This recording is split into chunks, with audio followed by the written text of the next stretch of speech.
ऊपर में।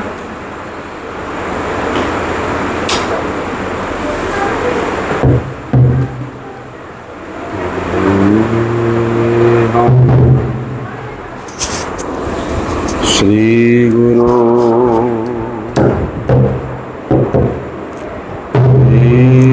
युत पद कमला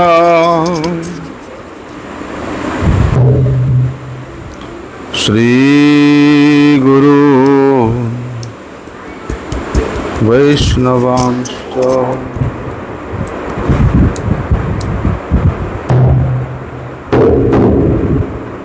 श्री रूपा साग्रजातम्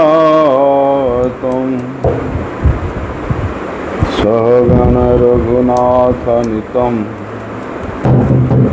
तं सजीवं साद्वैतं सावधूतं। क्या हो गया इसका?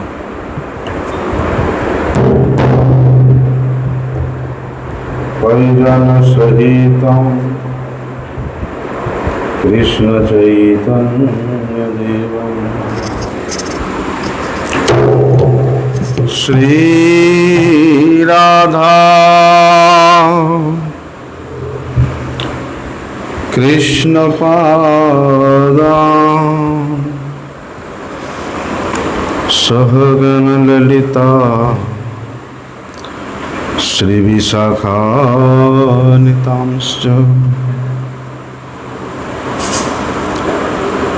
ॐ अज्ञानतिमिरान्धस्य ज्ञानाञ्जनशलाकया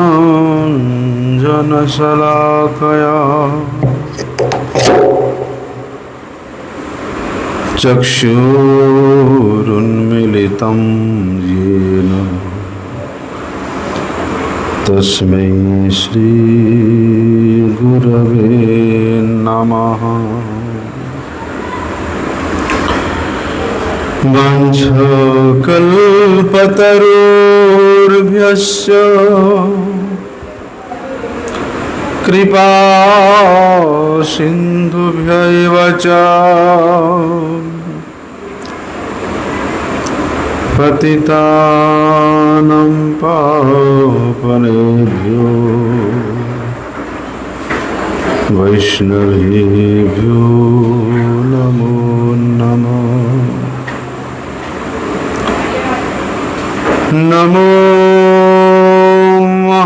महावदान्याय कृष्ण प्रेम प्रदायते कृष्णाय कृष्ण चैतन्य नामिने गुरुत्विषे नमः। नमस्ते तुहलग्राम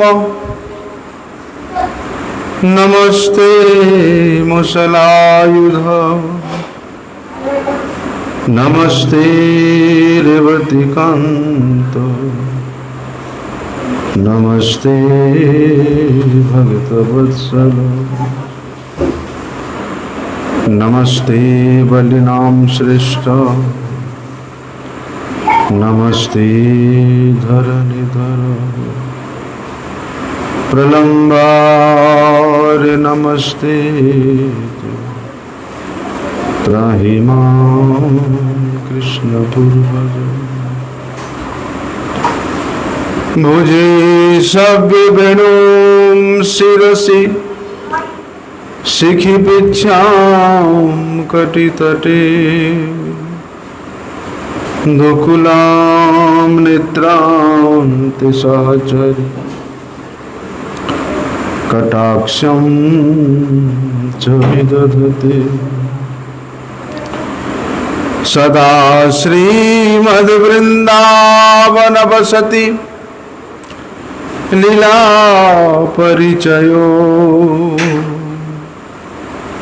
जगन्नाथ स्वामी नयनपथगामी भवतु मे। हे कृष्ण करुणा सिंधु दीनबंधो जगत्पते। गोपेश गोपिकाकांत राधाकांत नमस्तुते। तप्त कांचन गौरांगी राधे वृंदावनेश्वरी। वृषभानुसुते देवी प्रणमामि हरिप्रिये। वन्दे नन्दव्रजस्त्रीणां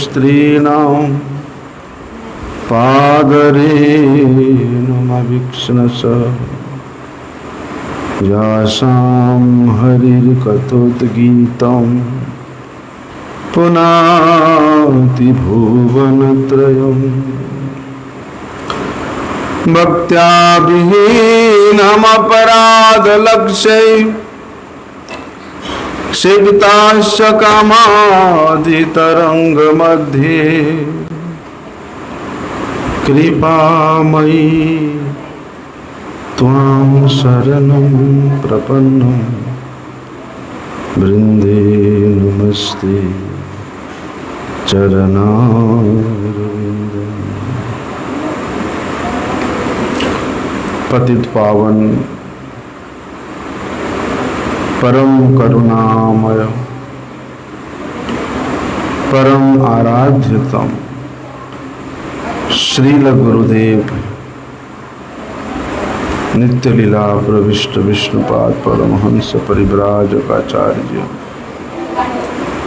अष्टोत्तर शत श्री श्रीमद शिल भक्ति वल्लभ तीर्थ गोस्वामी महाराज जी के श्री अभय चरणारविंद में साष्टांग दंडवत प्रणाम करते हुए उनकी हेतु की कृपा की प्रार्थना करते।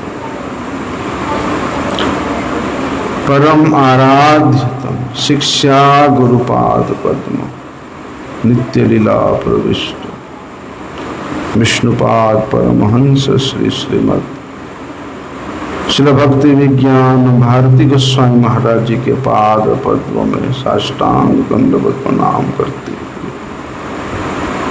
अहेतु की कृपा की प्रार्थना करता।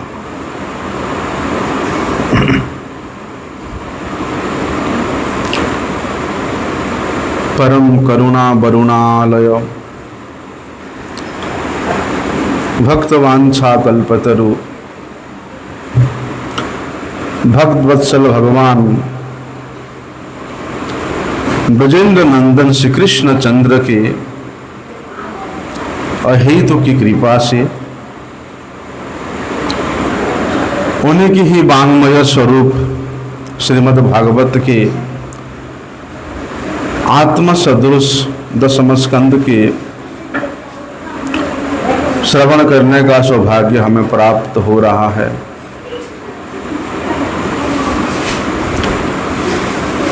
कल हम लोगों ने श्रवण किया था श्रीमद् भागवत के महात्म्य और इसके जो टीकाकार है श्रीधर स्वामी पाद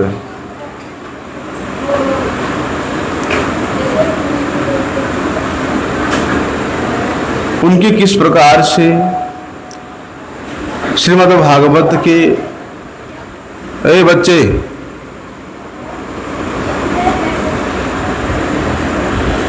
श्रीमद् भागवत के रस परिपुष्टता को सिद्धांत के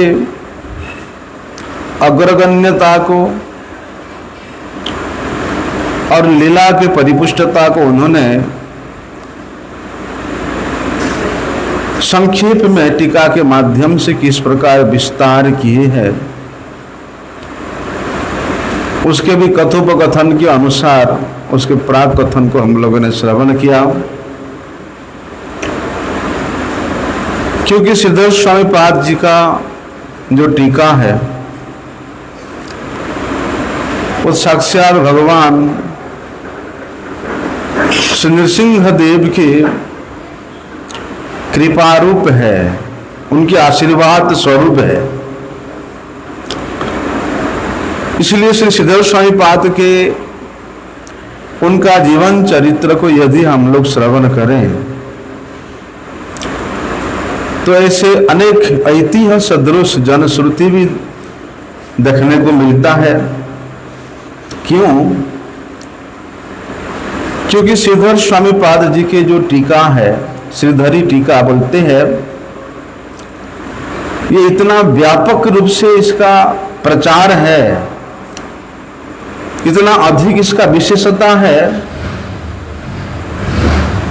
कि सभी प्रदेश के विद्वान लोग उनको अपना मानने के लिए अपना अधिकार साब्यस्त करते हैं। उत्कल के विद्वान लोग उनको औत्कल्य के नाम से, बंगाल के विद्वान लोग उनको बंगीय के रूप में सिद्ध करने के लिए अनेक प्रस्तुति, अनेक आग्रह देखा जाता है। कोई उन्हें महाराष्ट्र का, कोई उन्हें आंध्र प्रदेश का, इस प्रकार से संबंध मानते हैं। लेकिन वास्तविकता क्या है कि सिद्धेश्वर स्वामी पाद वास्तव में वे उत्कल निवासी है, उड़ीसा निवासी माने जाते हैं। पुरी में जो गोवर्धन पीठ है और वहां पर शंकराचार्यों का जो उल्लेख हुआ है, जो लिस्ट है, बोलते उन शंकराचार्यों में भी इनका नाम वहां गिना जाता है। इसलिए सिद्धेश्वर स्वामी पाद के विषय में प्रसिद्धि ये है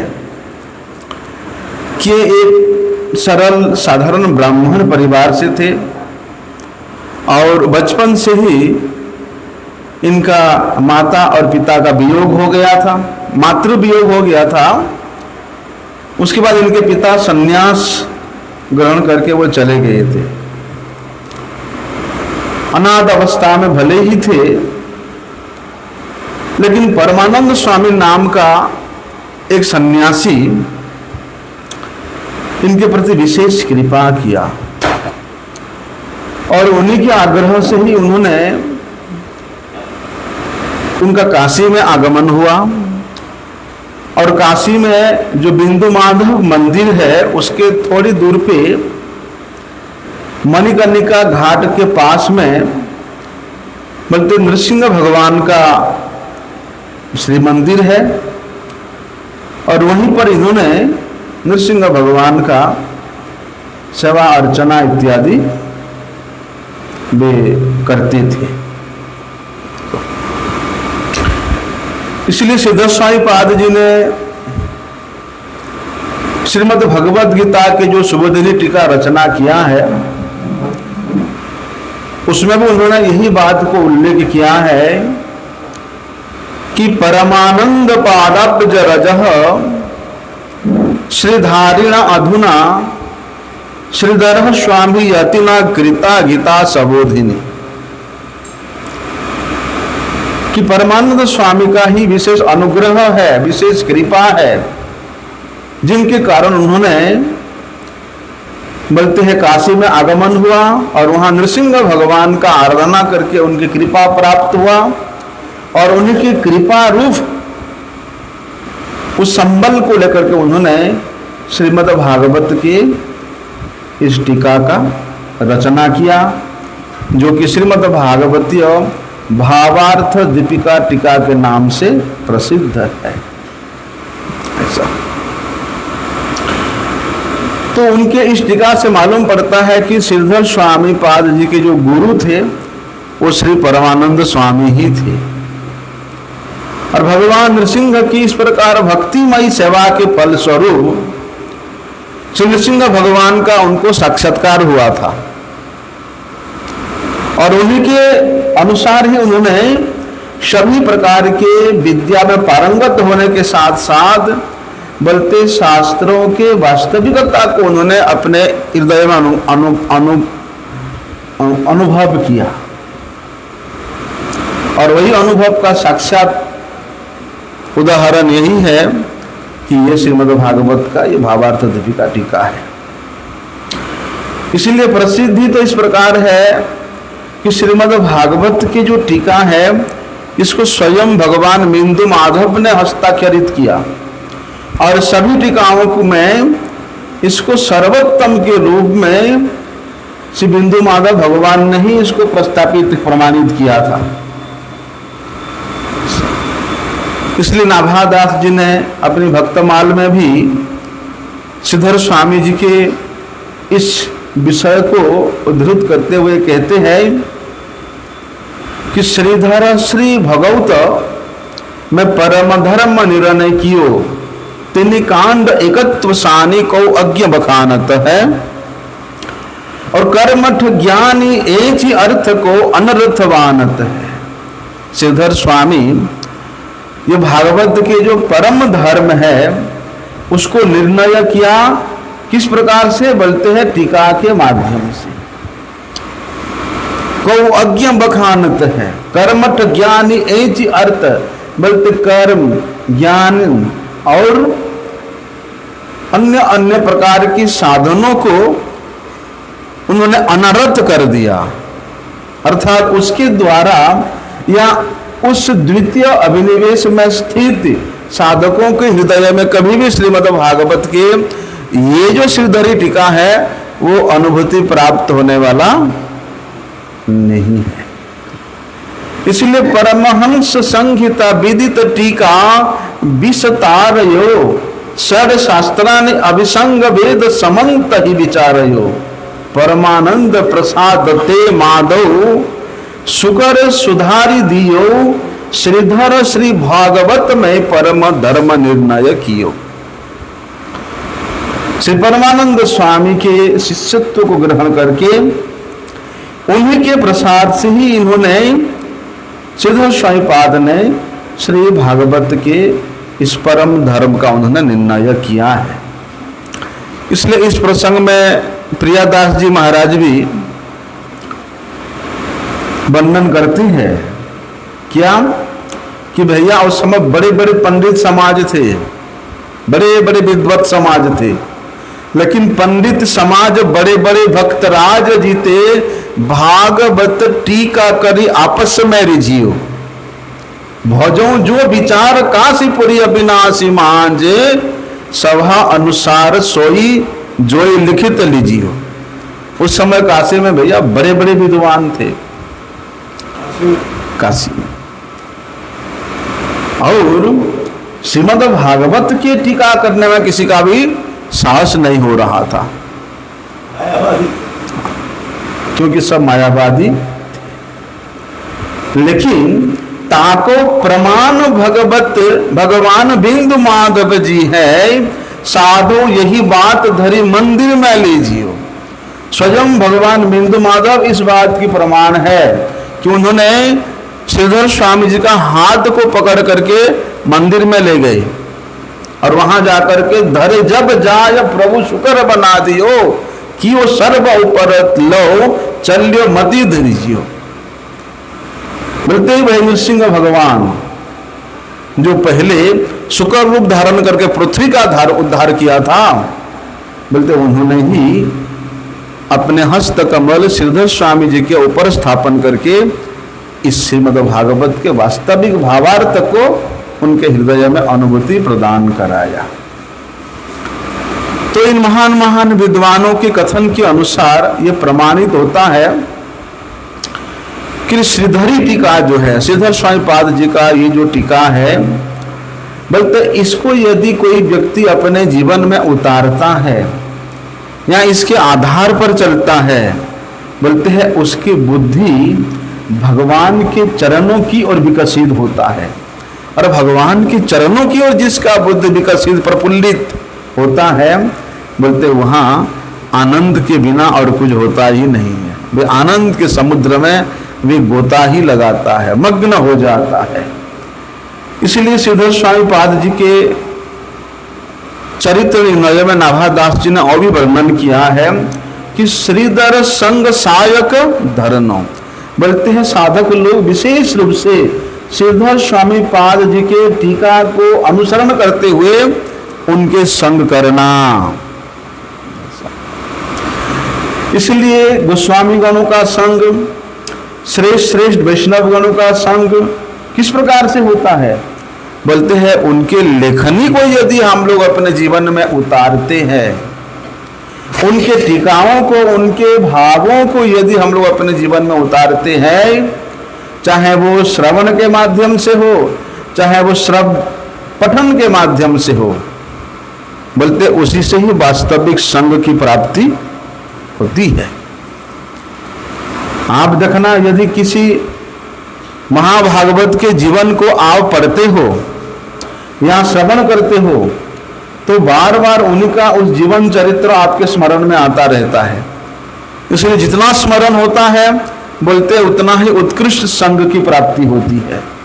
इसलिए प्रियादास जी ने वहां वर्णन किया है कि भागवत टीका करी श्रीधर सुजानी लेहूं, गेह में रहत करे जगत व्यवहार है, और चले जात मग ठग लगे कौन कौन संग, संग रघुनाथ मेरो जीवन आधार है। बोलते हैं विश्वनाथ, ये श्रीधर स्वामी पाद जी जब गृहस्थाश्रम में थे तब उन्होंने यात्रा के लिए कहीं वृंदावन की ओर निकले थे, लेकिन रास्ते में कुछ चोरों ने, कुछ ठगों ने उनको घेर लिया और पूछती है कि भैया तुम्हारे साथ ये कौन है? श्रीधर स्वामी पाद बोलते हैं मेरे साथ रघुनाथ जी है, कि संग रघुनाथ मेरे जीवन आधार है। अब चोरों ने उनके लूटने का विचार तो बना लिया था, लेकिन देखते हैं कि इनके पीछे में एक श्यामल धनुर्धारी कोई व्यक्ति इनका रक्षा कर रहा है। अच्छा, श्रीधर स्वामी जी को ये बात को पता ही नहीं है, लेकिन चोरों के फुसफुसाहट से पता चलता है, उनको पता चला कि उनके पीछे में कोई श्यामल धनुर्धारी व्यक्ति है।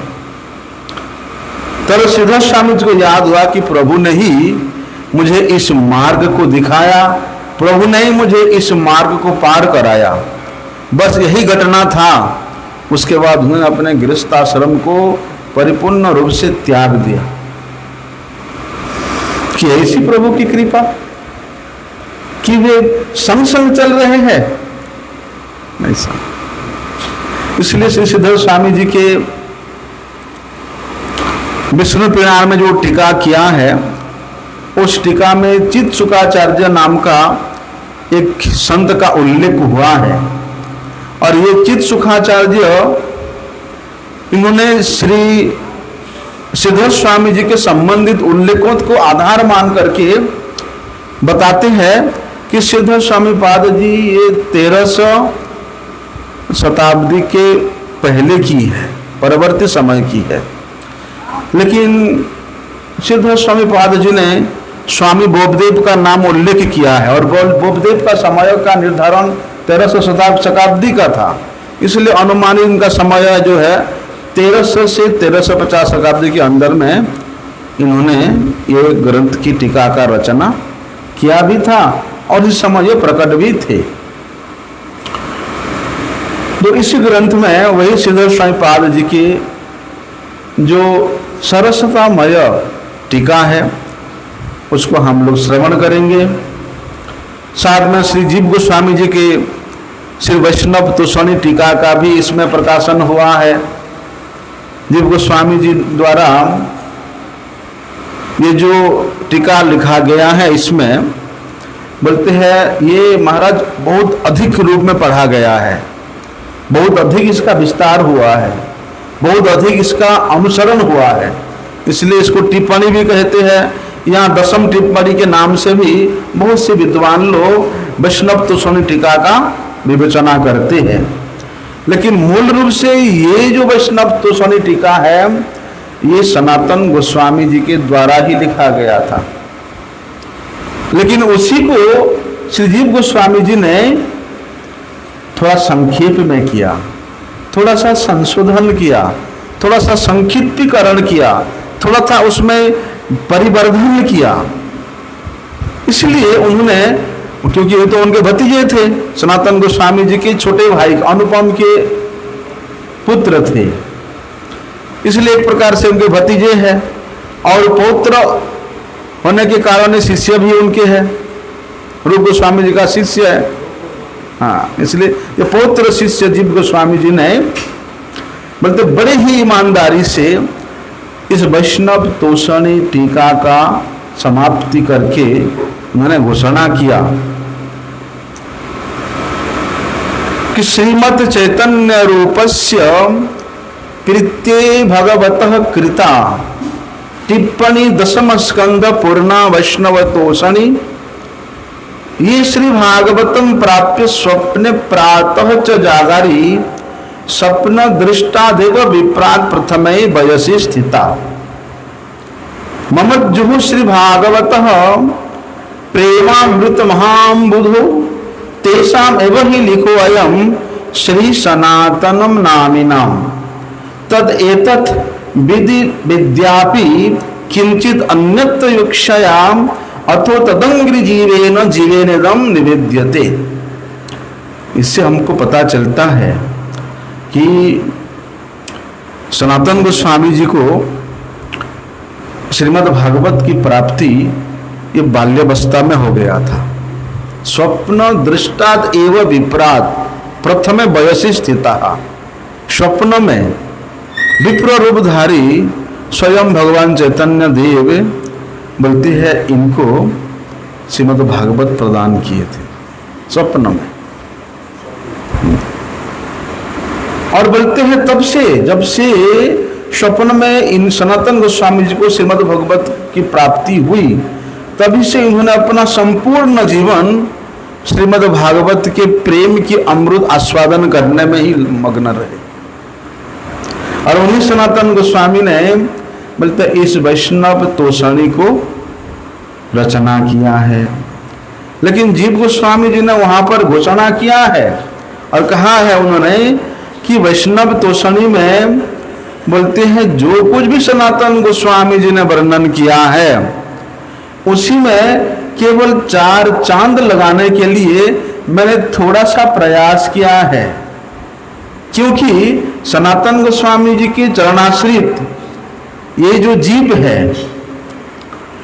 इनका प्रस्तुति इस प्रकार है कि जहां पर सनातन गोस्वामी ने विस्तार रूप से टीका का विस्तारीकरण किया है, वहां पर वर्तमान समय में लोगों के हृदयंगम करने में असुविधा होने के कारण उसको संकुचित किया, संक्षिप्त किया है। और जहां पर संक्षिप्त रूप में सनातन गोस्वामी जी ने टीका का वर्णन किया है, वहां इन्होंने उसका परिवर्धित करके लघु वैष्णव तोषणी नाम के टीका का प्रस्तुत उन्होंने किया है। इसलिए स्पष्ट है कि सनातन गोस्वामी की आज्ञा हुआ था और उस आज्ञा के अनुसार ही इन्होंने ये जो दशम टिप्पणी है वैष्णव तोषणी है, इसको जीव गोस्वामी जी ने संक्षिप्त में वर्णन किया है। इसलिए विशेष रूप से देखा जाता है कि जहां पर बृहत तोषणी और लघु तोषणी का विवेचना किया जाता है, देखिए ये जो शब्द है सारी जो जिन्होंने वैष्णव मंजूषा का अध्ययन किया है या वैष्णव तोषणी का अध्ययन किया है या वैष्णव विधि का अध्ययन किया है, उन्हीं को ही इन सब शब्दों के बारे में विशेषता से पता चलेगा। नहीं तो केवल हम लोग सुन के ही आगे निकल जाएंगे, क्योंकि ये शब्द ऐसा है इनको हम खोल करके उनके विशेष नहीं बता सकते हैं, क्योंकि ये उनकी टीका का ही नाम है। इसलिए देखा जाता है कि सनातन गोस्वामी जी के द्वारा जीव गोस्वामी जी के हृदय में जब अंतः प्रेरणा हुई, तब उन्होंने सनातन गोस्वामी जी के चरण में क्षमा याचना करते हुए जो कुछ भी उस टीका में परिवर्तन किया है वो एक प्रकार से कृपा संजत ही है, क्योंकि वैसे भी देखा जाता है ताऊ के जो संपत्ति है उसके ऊपर उसके भतीजे का अधिकार होता ही है ना। इसलिए ताऊ जी ने जो कुछ किया है भतीजे उसमें थोड़ा मोड़ा चेंज भी कर सकता है, अधिकार होता है उसमें। इसलिए परिवर्तन भेद को दिखाने के लिए वहां पर ये वैष्णव तोषणी के साथ दो शब्द वर्णन किया गया है, बृहत और लघु, दोनों ही जोड़ दिया गया है। इसलिए लेकिन मूल रचना जो है सनातन गोस्वामी जी का वो एक प्रमाण है कि लघु तोषणी और बृहत तोषणी के रूप में जो मंगलाचरण जीव गोस्वामी जी ने किया है वहां पर स्पष्ट रूप से उन्होंने इस बात का उल्लेख किया है कि श्री सनातन गोस्वामी जी के द्वारा चरवणान्वित होकर के मैंने इस टीका को केवल लघु और बृहत के रूप में परिवर्तन कर रहा हूं।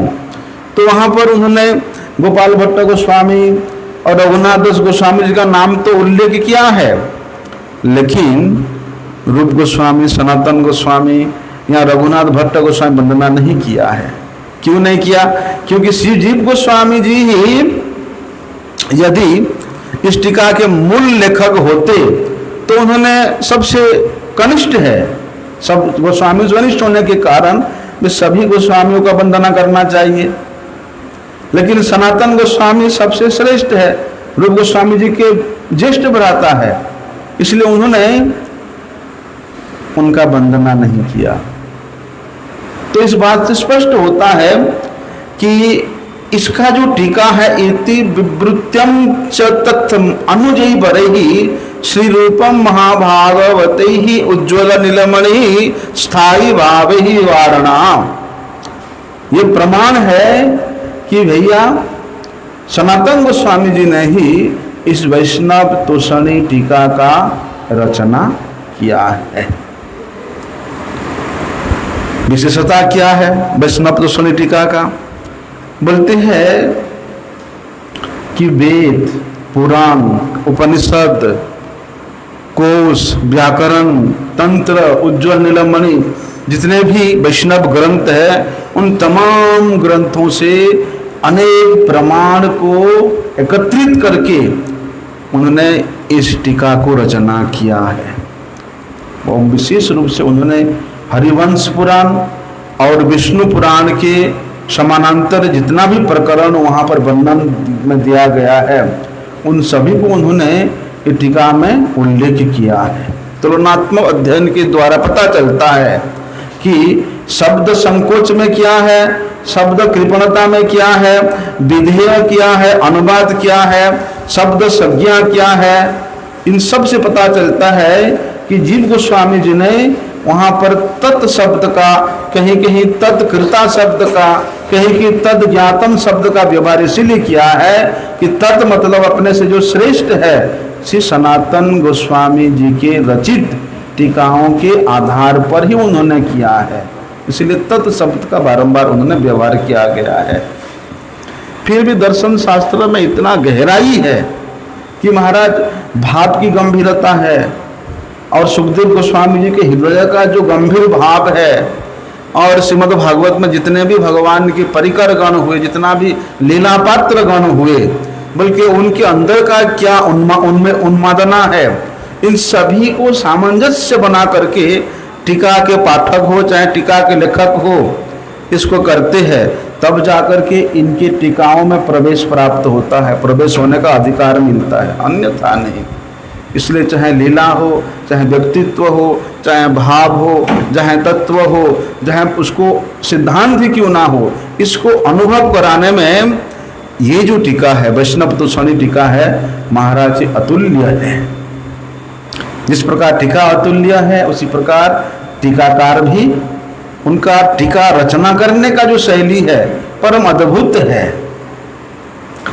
इसलिए प्रमाण वचनों से हमें ये स्पष्टीकरण मिलता है कि तत्हि तत्टीकायाम तत्र च यद किल एवते।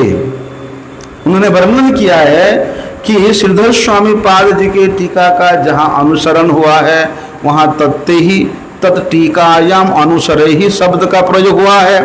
जहाँ सनातन गोस्वामी जी के वैष्णव तुषणी टीका के संक्षिप्तता को उन्होंने आधार बना करके अपने टीका रचना किया है, वहाँ यत और किल इस प्रकार के शब्दों के द्वारा सनातन गोस्वामी जी को उन्होंने निर्दिष्ट करके टीकाओं का रचना किया है।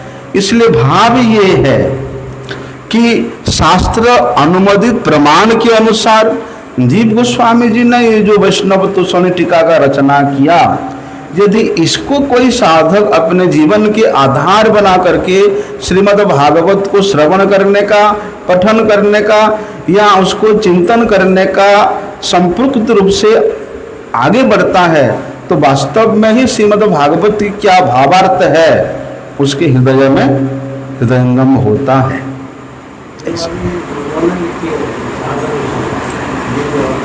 हाँ,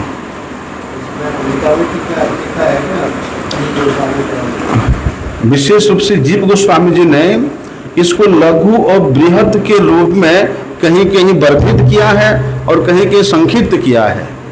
इसलिए टीका जो है भले ही सनातन गोस्वामी रचना किया है, लेकिन नाम हुआ है जीव गोस्वामी जी का। ऐसा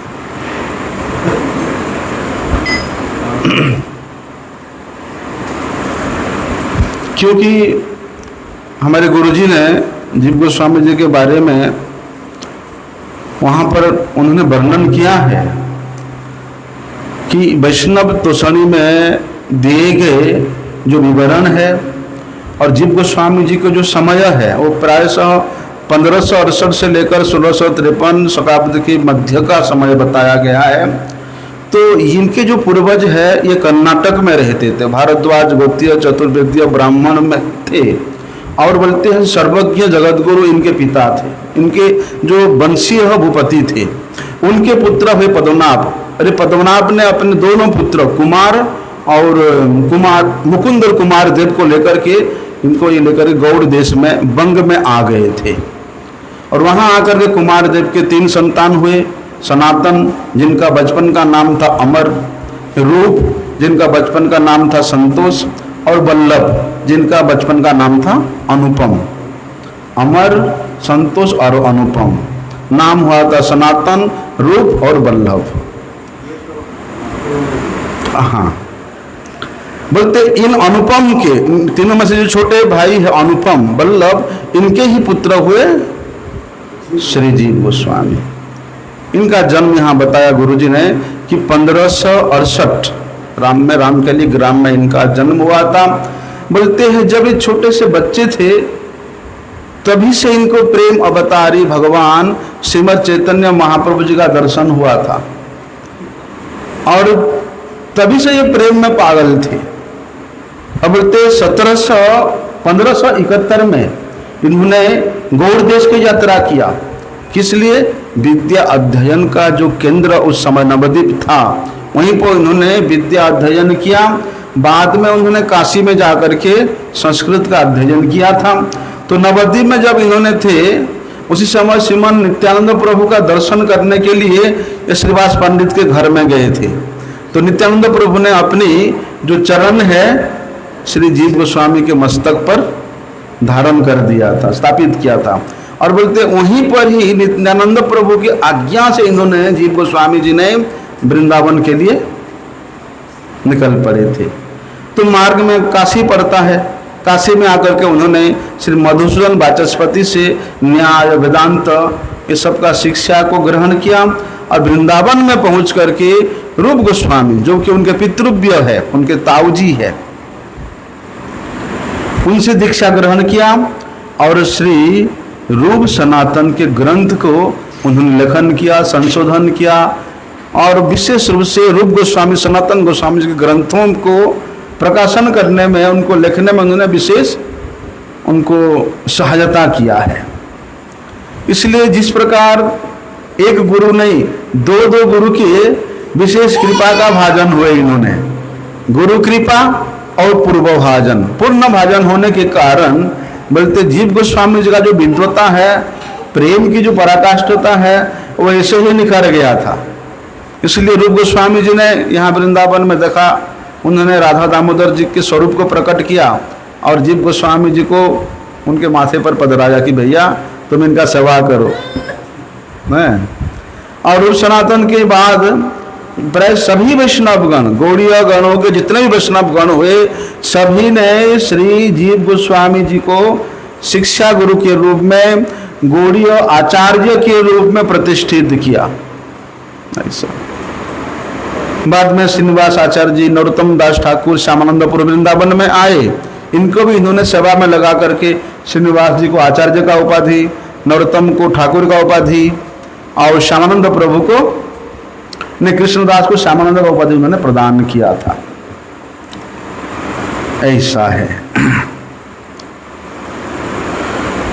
जीव गोस्वामी जी ने बहुत से ग्रंथों की रचना भी किया, बहुत से ग्रंथों की टीका का भी उन्होंने विस्तार किया है। ऐसे ऐसे ग्रंथ महाराज, बड़े बड़े रस और सिद्धांत से परिपूर्ण ग्रंथ।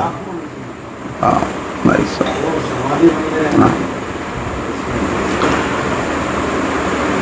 और श्रीमद् भागवत के सबसे जो विदित टीका है वह है विश्वनाथ चक्रवर्ती ठाकुर जी का, जिसका नाम है सारार्थ दर्शिनी टीका। इनसे पहले इनके पूर्ववर्ती आचार्यों ने, अर्थात श्रीधर स्वामी पाद ने, सनातन गोस्वामी जी ने, जीव गोस्वामी के पूर्ववर्ती आचार्य, उन्होंने जो टीका का रचना किया था और उनके रचनाओं के तत्व विमर्श और उनके टीकाओं के भाव गंभीरता को लेकर के इन्होंने ज्ञान का सार संचय करके, बोलते हैं तीनों टीकाओं को एकीकृत करके उन्होंने, बोलते हैं ये सारार्थ दर्शनी टीका को रचना किया है। इसलिए रूप गोस्वामी, सनातन जीव गोस्वामी का इनको आवेश अवतार माना जाता है, विश्वनाथ चक्रवर्ती पाद जी को। जैसा कि हमारे गोस्वामीगण पहले मधुकेली वल्लीवर नाम से जाने जाते थे, कि मधुकेली का जो बल्ली है अर्थात जो रस है उसको जानने वाले श्री रूप सनातन इत्यादि गोस्वामी गण ही है। इसलिए विश्वनाथ चक्रवर्ती पाद जी के टीका में ये देखने को मिलता है कि ये इतना सुस्पष्ट है, स्पष्टता है और भाषा में प्रसन्नता है और अवधारणा में भी इतना स्पष्टता है, संप्रेक्षणता में इतना विदुषिता है और सुरसता में परिपूर्णता के कारण भागवत वक्ताओं को, भागवत अध्येताओं को, भागवत श्रवणताओं को, बोलते ये टीका जो है सारार्थ दर्शनी टीका विश्वनाथ चक्रवर्ती पाद का, ये उनके कंठहार सदृश है। इसलिए हमारे परम गुरु जी ने, श्रील भक्ति सिद्धांत प्रभुपाद जी ने विश्वनाथ चक्रवर्ती पाद जी के टीका को ही श्रीमद् भागवत में विशेष रूप से अनुवाद कराया।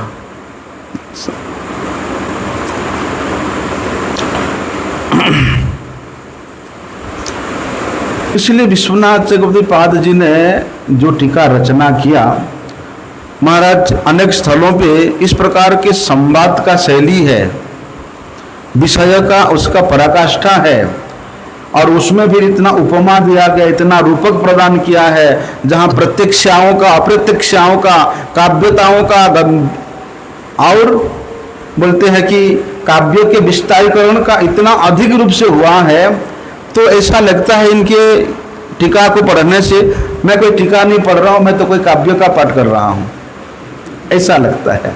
इतना सुंदर, सुरस, सरस, सुमधुरता से परिपूर्ण है। इसलिए इनके जो संपूर्ण टीका है उसका उद्देश्य केवल शब्द के काठिन्यता को दूरीभूत करना नहीं है, या शब्द के जो शब्द बोध कराना नहीं है, फिर क्या है, बोलते हैं उनकी रचना में जो आधारशिला स्वरूप उनके भाव है। कैसे भाव? उनके दर्शन का भाव, उनकी अनुभूति का भाव, उनके लीला वैचित्री का भाव, उनके सिद्धांत निपुणता का भाव, ये सब देखने को मिलता है, स्पष्ट रूप से उजागर होता है। जैसे कि एक वातावरण निर्माण करने में, एक कारक निर्माण करने में, एक पद्यों का निर्माण करने में, इस प्रकार रचनाकार का अनेक प्रकार का प्रयास होता है, अनेक चिंतन होता है, अनेक तोड़ होता है, मरोड़ होता है, उसमें फिर अनेक कुछ विस्तारीकरण करने के लिए बहुत कुछ सोचना पड़ता है। बोलते इसी के मध्य में टीकाकार उसको अनुभव करते हैं कि जिसने रचना किया, सुखदेव गोस्वामी जी के द्वारा अनुभूति प्राप्त और सिर्फ कृष्ण द्वैपायन वेदव्यास जी के द्वारा रचित ये जो श्रीमद् भागवत का एक एक शब्द है, उन शब्दों के मध्य में सुखदेव गोस्वामी जी का कौन सी भाव प्रकट हुआ है? क्योंकि भाव के द्वारा ही, भक्ति के द्वारा ही श्रीमद् भागवत गृहीता है। इसलिए भगवान शंकर जी कहते हैं अहम वेत्ति सुको वेत्ति, व्यासो वेत्ति वा न वेत्ति वा। भले ही व्यासदेव जी ने श्रीमद् भागवत के 18,000 श्लोक का रचना किया है, लेकिन इसमें संशय है कि श्रीमद् भागवत के वास्तविक रूपता को वो जानते हैं या नहीं जानते हैं। लेकिन शिव जी कहते मैं जानता हूँ, अहम वेत्ति, मैं जानता हूँ, और सुको वेत्ति, सुखदेव जानता है। क्यों? क्योंकि भक्त्या भागवतम ग्राह्य, भक्ति के द्वारा ही श्रीमद् भागवत ग्राह्य वस्तु है। न च टीकया, ना टीका के द्वारा, ना विद्वता के द्वारा, ना अध्ययन के द्वारा, ना प्रणयन के द्वारा उसको कोई भी नहीं जान सकता है। इसलिए टीकाकार को उसका अनुभव होता है कि किस भाव से इस ग्रंथ का एक एक शब्द इसमें जोड़ा गया, रचना किया गया है। और बोलते ये भाव कहाँ से मिलता है? बोलते जिन्होंने रचना किया है उनकी कृपा से ही प्राप्त होता है। इसलिए भागवती कथा कोई भी व्यक्ति संस्कृत में विद्वान बन के नहीं कर सकता। भागवती कथा व्याकरण शास्त्र में पारंगत व्यक्ति नहीं कर सकता, बल्कि केवल एक भक्त ही भागवत की कथा को कर सकता है। और ऐसे भक्त के मुख से जब श्रीमद् भागवती कथा श्रवण किया जाता है, तब जाकर के भागवत का क्या वास्तविक रस है, जो वास्तविक आनंद है, तब जाकर के अनुभूति प्राप्त होता है। अन्यथा शास्त्र तो इस बात का हमेशा खंडन ही करता है कि भैया कि जो असाधु है उसके मुख से श्रीमद् भागवत को श्रवण करने का मतलब वही है कि सर्पोच्छिष्टम यथापयः, इस प्रकार उस दुग्ध को, जो अमृत समान दुग्ध को कोई जहरीला सांप झूठा कर देता है, उसी प्रकार ज्ञानी के द्वारा, कर्मी के द्वारा, अभक्त के द्वारा यदि हम लोग श्रीमद् भागवत को श्रवण करते हैं तो वो उस प्रकार का ही कार्य करेगा जिस प्रकार उस दुग्ध को जहरीला सांप झूठा करने के बाद कार्य होता है। ऐसी स्थिति में ये जो 3 टीका है, श्रीधरी टीका, जीव गोस्वामी जी का टीका और ये वैष्णव तोषण टीका, बोलते हैं ये संदर्भ के कोटि में आता है। जीव गोस्वामी जी ने अनेक टीकाओं में संदर्भ लिखा है, षड संदर्भ लिखा है। आप लोगों ने कभी पढ़ना षड संदर्भ को? वैसे तो साधारण लोग व्यक्ति पर समझ में नहीं आएगा। उन्होंने उस संदर्भ में से भी जो भागवत संदर्भ है, प्रीति संदर्भ है, तत्व संदर्भ है, महाराज इतना सुंदर रूप से उन्होंने वहाँ विवेचना किया है कि एक एक संदर्भ के एक एक सूत्र का इतना विस्तारीकरण किया जा सकता है कि आप कल्पना नहीं कर सकते हो। इसलिए कर्म संदर्भ और भागवत संदर्भ में परिभाषा देते हुए जीव गोस्वामी जी ने वहाँ वर्णन किया है कि वेद्यत्वम रसवत्वम च छंदोलंकार माधुरीम गांभीर्यद अर्थलालित्यम संदर्भ परिकीर्तित। और बोलते गुणार्थस्य प्रकाशस्य सोसारोक्ति श्रेष्ठता तथा नानार्थवत्वम वेद्यत्वम संदर्भ कथ्यते बुधैः, कि भैया गुण अर्थ को प्रकाश करने वाला और उसमें भी उसके सार उक्ति को दर्शाने वाला और उस सार उक्ति में भी सर्वश्रेष्ठता को प्रतिपादन कराने वाला होने के कारण उसमें अन्य अन्य अर्थ नील हो जाता है। तब विद्युत्तम संदर्भ बोलते इसको जो जानता है बोलते वही ही संदर्भ है। और इसको कौन जानता है? कथ्यते बुद्धि ही, जो बुद्धिमान जन है। बुद्धिमान कौन है? जो अपने धिया को भगवत पाद पद्म समर्पित किया है बोलते वही ही बुद्धिमान है। विद्यत्तम रसवत्वम च छंद लोकार माधुरी बोलते भगवत पाद पद्म के जो लीला का रस है उसको विद्यत्वम, उसको जानता है। उनके माधुर्यमय अमृत को जानता है और उसमें भी जो गांभीर्यता है और उस गांभीर्यता में अर्थ लालुप्य संयुक्त जो लोभी गण है। किस प्रकार के लोभी? बोलते हैं कृष्ण रसम पिबती, कृष्ण रस पान करने के लिए जो लालायित लोभी गण है बोलते वो लोग ही परिकीर्तित रूप में भगवान के लीला और माधुर्य से परिपूर्ण श्रीमद् भागवत का कीर्तन कर सकते हैं। संसार के मान के प्रति, सम्मान के प्रति, अर्थ के प्रति, कामिनी के प्रति, प्रतिष्ठा के प्रति लालुप व्यक्ति कभी भी श्रीमद् भागवत का कीर्तन नहीं कर सकता है। इसलिए श्री जीव गोस्वामी जी ने अपने ग्रंथ भागवत संदर्भ के प्रारंभ में टीका की दृष्टि से उन्होंने स्पष्ट रूप से बताया है कि यह श्री कृष्ण पदाम्भोज भजतई भजनैक अभिलाषितं तनैव दृश्यवान एतत् अन्यस्मै शपथो अर्पितः। क्या बताया? बोलते जो निष्कपट रूप से भगवान श्री कृष्ण के पदाम्भोज को, उनके चरणारविंद को भजन करने के इच्छा से अभिलाषित है। भजन मतलब सेवा, सेवायाम परिकीर्तितः, भज धातु सेवायाम परिकीर्तित।